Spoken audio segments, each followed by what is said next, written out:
Salut à tous, j'espère que vous allez bien. On se retrouve une nouvelle fois avec le fou du volant, alias Toretto Monaco, pour notre plus grand bonheur et pour le mien aussi, même si c'est peut-être notre dernière vidéo vu l'engin qu'on va essayer aujourd'hui. Aujourd'hui, on vous présente une auto qui est peu connue et qui est très rare et très violente. La Porsche 911 996 GT2. Donc qu'est-ce que c'est la GT2? C'est une voiture qui est vraiment à la croisée des chemins entre une GT3 et une turbo. Exactement, sauf qu'elle est en propulsion. Voilà, la turbo à l'époque sur la 996 elle faisait 420 chevaux et ces 420 chevaux étaient distribués sur les 4 roues. Là, le petit twist, c'est que sur la GT2 ils ont monté la puissance à 462 chevaux et ces 462 chevaux ils doivent passer seulement sur les 2 roues arrière. La GT2 est une propulsion, on perd la transmission intégrale de la turbo et c'est une auto qui est extrêmement rare. Elle n'est pas numérotée si je m'abuse, mais il y en a eu très peu de produites. On n'a pas les chiffres exacts, mais en France, j'ai lu qu'il y en avait eu 13 de livrés, 300 aux USA. On parle de 1100 voitures. 1100? Ah ouais? Et ils ont fait une phase 2 à 150 exemplaires. Ok. Qui fait 400...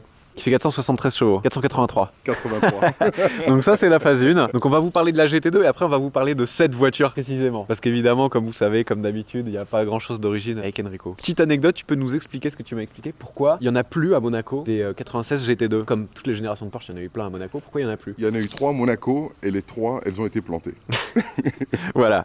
Donc ce qui fait la rareté de cette voiture, c'est qu'il y en a eu peu de produites et le peu qui ont été produites, il y en a une partie qui ont été crachées. Comme après la 997 GT2, GT2 RS, etc. C'est des voitures faites pour les pilotes plus que pour les conducteurs. Voilà, c'était vendu comme un engin pour la piste, etc. Et on va vous parler un petit peu des détails de la voiture. Donc la base, c'est une 996 turbo. Donc ça reprend globalement le look de la turbo, mais avec une face avant plus agressive, un nouveau bouclier avant avec des petites ailettes ici au milieu de la prise d'air, une extraction d'air à l'avant du capot, comme on retrouvait sur la 97 GT2 RS, une nouvelle lèvre avant qui est plus basse, un peu plus proéminente ici. C'est le look classique de la 96 avec ses phares si particuliers qu'on aime ou qu'on n'aime pas. On aime ou qu'on n'aime pas, mais je trouve que ça lui va bien. Elle a bien vieilli la voiture. Faut dire qu'elle est de 2002. 2002, ouais. Elles ont commencé à être produites en 2001. C'est une voiture qui a 20 ans. 20 ans, pour une voiture, ça commence à faire beaucoup en termes de modernité, hein, pas forcément en termes de fiabilité. Mais donc voilà le look. On a des jantes de 18 pouces avant-arrière et pour la première fois, Porsche offrait 2 séries. Alors offrait, façon de parler, parce qu'après il y a le prix de la voiture quand même. Les freins carbone céramique avec les étriers jaunes, donc c'est à première génération de PCCB pour la première fois de série chez Porsche. Même la Turbo 96 n'offrait même pas les céramiques en option. La Turbo S les a proposées, ouais, mais pas la Turbo. Donc vraiment auto-exclusive, carbone céramique de 350 mm à l'avant, 350 mm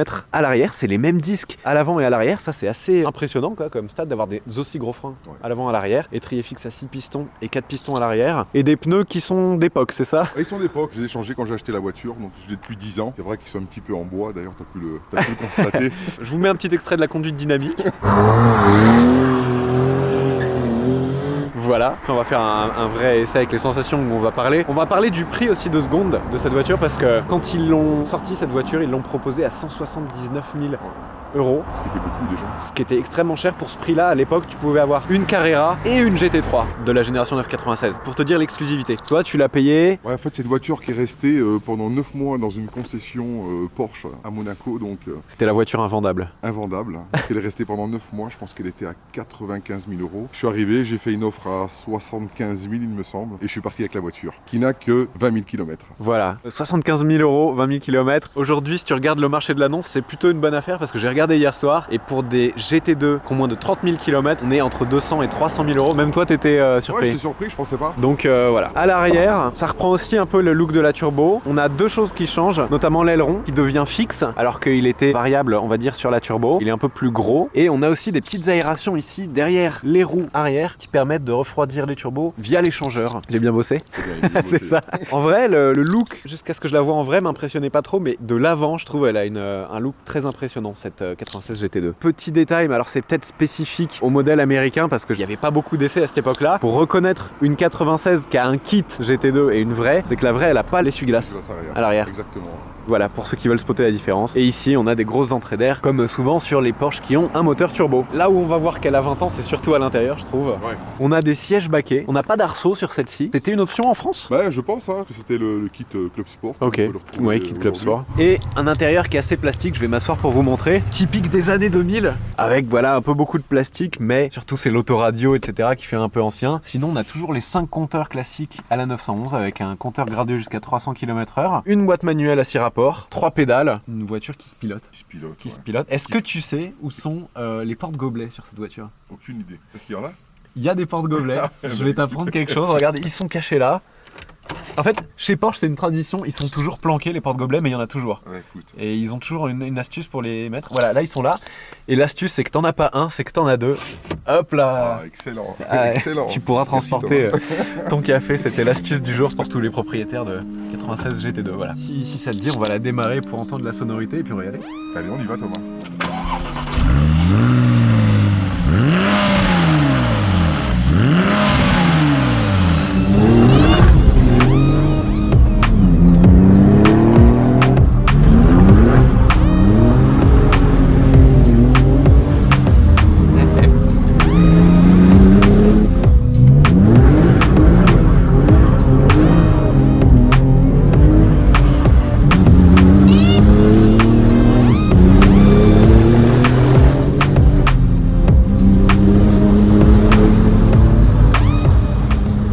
Comme vous avez pu l'entendre, l'échappement n'est pas d'origine.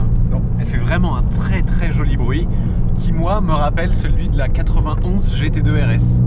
Vraiment à côté des falaises quand tu accélères à pleine charge, ça rappelle cette grosse sonorité qu'il y a sur la 91 GT2 RS et qu'il n'y avait pas du tout sur la 97 GT2 RS, celle d'Enrico qu'on a essayé d'ailleurs dans la précédente vidéo. Si vous ne l'avez pas vue, je vous invite à le faire. C'est vraiment des voitures qui sont très différentes alors que c'est la même caisse quasiment à quelques générations d'écart. Sous le capot de celle-ci, on a un flat 6 en position arrière, 3 litres 6, 462 chevaux d'origine, 620 Nm de couple. Donc c'est une auto qui est à l'époque déjà très coupleuse et Porsche annonçait un 0 à 100 en 4 secondes 1 et 315 km/h de Vmax. Voiture qui est plutôt légère, 1420 kg. Ouais, c'est pas mal, je le sens. Il y a eu quelques modifications, châssis et moteur. Alors châssis, qu'est-ce que j'ai fait? C'est vrai que quand j'ai eu cette voiture, j'étais surpris par le comportement de la voiture. Je n'ai eu que des 97, je suis jamais remonté en arrière. C'est vrai que j'étais un petit peu déçu par le châssis, mais en fait il faut la remettre à son époque. Pour son époque, c'est déjà une très très bonne voiture. Mais c'est vrai que le châssis, il est un petit peu, il est flou, tu as du jeu dans la direction, tu vois, c'est assez... tu vois, tu bouges les roues. Quand je lui ai demandé quelle voiture on essayait, il m'a dit on va essayer la merguez. C'est pour vous dire à quel point il apprécie le châssis. Ouais, il faut s'en occuper si tu veux. Donc j'ai mis un levier court. Ok. C'est vrai qu'il est court, tu vois, il est un petit peu... Ah, c'est pas le levier d'origine. C'est pas le levier d'origine, il est plus court. J'ai fait une reprog par Yann de chez Motortech, qu'on a fait pendant le confinement. Maintenant, elle sort combien de chevaux du coup? Elle sort 600 chevaux. 600 chevaux sur une 96 GT2. Parce que quand on a fait le tour, moi je pensais qu'elle faisait 462 chevaux. Je fais waouh, ils ont la santé les chevaux là, c'est des purs sang. Mais bon, testo. voilà, ils ont été mis sous testo par Yann de Motortech, c'est ça? Ouais, exactement. Et en fait, tu peux en faire une très très bonne machine, un bon châssis on va dire. Mais le problème c'est qu'il faut la mettre par terre. Et après le problème de cette voiture c'est que tu passes nulle part. Déjà que comme ça c'est déjà compliqué. Alors avec un kit suspension c'est inconduisible au quotidien. Toi t'as changé, tu m'as dit les 4 amortisseurs. Ouais, 4 amortisseurs, 4 pneus neufs, une bonne géo. Mais tu l'as pas rabaissé. Mais je l'ai pas rabaissé. Ok. Sur cette voiture on a le couple qui est assez bas. Le couple max est disponible, alors avant la reprog, hein, maintenant je sais pas, mais entre 3500 et 4500 tours. C'est presque un couple de diesel en fait. Ouais. Et la puissance max est disponible autour de 5500 tours je crois. Mais qu'est-ce que ça marche? Il faut savoir qu'il n'y a pas de SP, il n'y a pas d'anti-patinage. Voilà, donc quand tu l'emmènes à cette allure, oh là là, faut savoir ce que tu fais. Ah, ah, Petit freinage. bien tout ça. sûr, le freinage traditionnel de Toretto. Il m'a dit si je suis sage, on fera les McLaren après. Si vous voulez pouvoir vomir en McLaren. Franchement, niveau sensation, ça m'impressionne et ça me rappelle énormément la GT2 RS. Mais la 991, pas la 997. C'est vous dire à quel point avec sa reprog ça marche. Il faut savoir qu'ils ont fait une dernière série de 150 voitures, donc à 487 chevaux. Ce ne sont pas les jantes d'origine parce que les jantes d'origine c'était des 5 bâtons. Donc la phase 2 était fournie avec ces jantes là et on les reconnaissait avec le rétro en carbone et l'aileron en carbone. Sur Le la phase levier 2, ouais. sur la phase 2, le levier en carbone, le frein en carbone et il me semble qu'il y avait même la console carbone. En fait, c'était comme une GT2 RS, sauf qu'ils l'ont pas appelée RS. Voilà, exactement. Ok. On a le Metzger qui se met en route, le fameux Metzger. Si vous savez pas ce que c'est, je vous invite à regarder les précédentes vidéos. Bon, par contre, vous savez comment je conduis. Avec celle-ci, ce sera pas comme avec les autres parce que j'ai pas envie de mourir. Hein. Simplement, ne nous cachons pas. Je crois que j'avais dit la même chose avec la GT2 RS, hein, la 97, et je m'étais fait une petite frayeur. Oh là là, le son. On le sent bien le couple. Hein. Et le couple, ah, vraiment là, c'est le turbo à l'ancienne quoi. C'est vrai que je monte jamais passager. Il y a que avec moi que tu montes passager. Ouais, c'est vrai, c'est intéressant. Parce que tu découvres la voiture différemment. En fait, t'es pas en contrôle, donc t'es plus exposé aux sensations, je trouve. Oh là là. C'est agréable ce Cette truc-là. poussée féroce quand les turbos se mettent en route. T'as l'impression qu'il y a quelqu'un qui te pousse dans le dos. Ouais, c'est une poussée que t'as vraiment que sur ces voitures avec des gros turbos. Et, ouais, et là, dans les virages, il faut tourner le volant, vraiment. Ouais, il faut le tourner. Faut y aller. Ah ouais, ce bruit-là.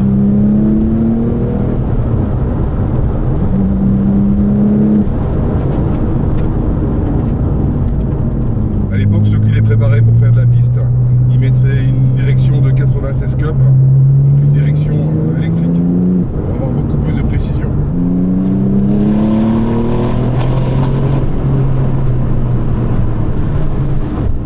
Qu'est-ce que ça marche? Sur toute la route, Ah ouais, elle travaille, la voiture, elle est assise sur la route, elle vire à plat. Il n'y a pas de roulis. Hein. c'est vrai que je l'ai laissé, je l'ai depuis 10 ans. J'ai fait 1000 km en 10 ans. C'est vrai que ces derniers jours, j'ai dû faire quoi, 800-900 bornes. Ah ouais? Et j'ai vraiment retrouvé du Tu plaisir. l'as redécouverte? Ouais, je l'ai redécouverte et je prends beaucoup de plaisir en tout cas. Ouais, ça, elle s'apprend à mon avis comme les 97 GT 3 RS 4 litres, GT2 RS. Quand tu maîtrises bien ce talon de pointe et tout, Ouais. ça doit être un bonheur. Mais c'est vraiment une voiture qui a un moteur d'emploi. Ouais. Et elle vire à plat, hein, le châssis est quand même pas mal. Tu m'as dit merguez, mais c'est une belle merguez. Une merguez allemande quoi. Ouais, c'est vraiment cette direction qui est floue. Ouais. On n'a plus l'habitude Elle de est ça. assez floue sur le point du milieu, Ouais. mais quand tu es dans le virage, il y a une bonne remontée d'informations, ce qu'il n'y a pas sur beaucoup de voitures modernes. Tu ressens vraiment le poids qu'il y a sur les roues avant dans les virages. Ça, on entend les carreaux de céramique. Ce bruit. Oh là là. Ouais, c'est vivant. Je comprends quand tu dis c'est vivant, la voiture te renvoie à... En fait, le volant, il faut le tenir, mais il faut la laisser vivre en même temps. Ouais. Il faut trouver le juste compromis. ce que tu veux dire, ouais.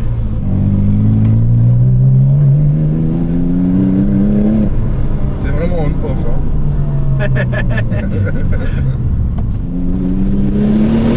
Oh là là là.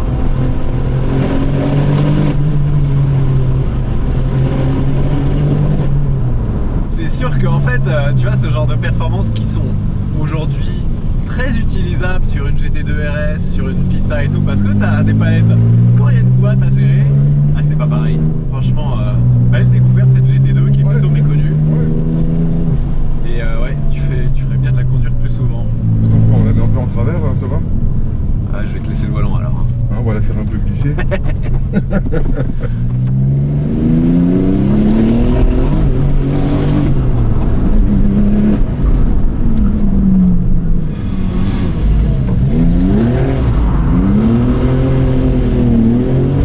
Ce qui est marrant, c'est que ces générations de voitures, tu vois, le volant, il faut que tu le ramènes toi. Elle vient pas tout seul. Il vient pas tout seul.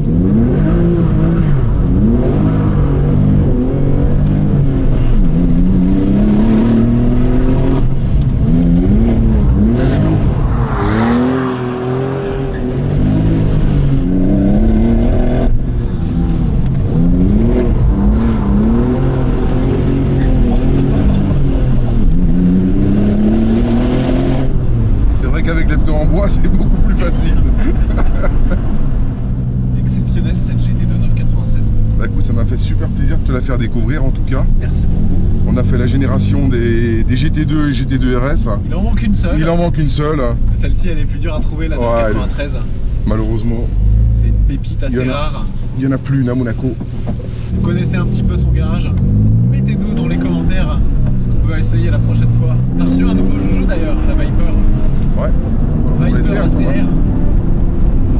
Mais on prépare quelque chose avec la Viper. J'espère J'espère que ça vous a plu. Si c'est le cas, n'oubliez pas de mettre un pouce, de commenter la vidéo et abonnez-vous pour plus d'essais de supercar. Merci Toretto. Merci Thomas. Et à la prochaine. Au revoir. Ciao. Merci.